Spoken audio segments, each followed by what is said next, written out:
Walking straight on the narrow way to life in Christ has always necessarily involved putting aside distractions and foregoing momentary pleasure which those around you are indulging in. Yet this was not always necessarily a constant, relentless battle like it is now.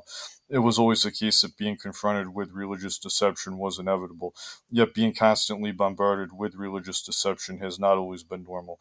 There was always ungodly entertainment which those who would be faithful to the Lord had to contend with and shun the conspicuous or insidious influence of. It was not always so that it was the norm to have such entertainment constantly available.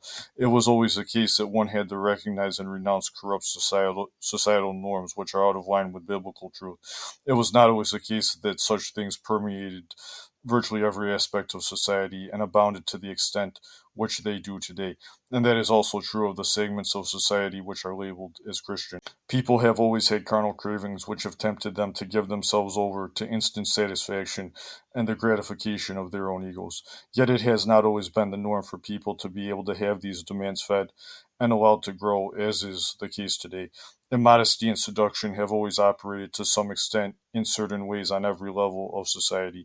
Immodesty and seduction have not always been so normal, socially acceptable, and blatant like they are now. When someone acts like being faithful to Christ and on track to inherit God's kingdom isn't a difficult thing, they are only proving that they are out of the way themselves. The pull of the stream to follow the lust of the devil rather than do the will of God has evidently become notably stronger in recent times.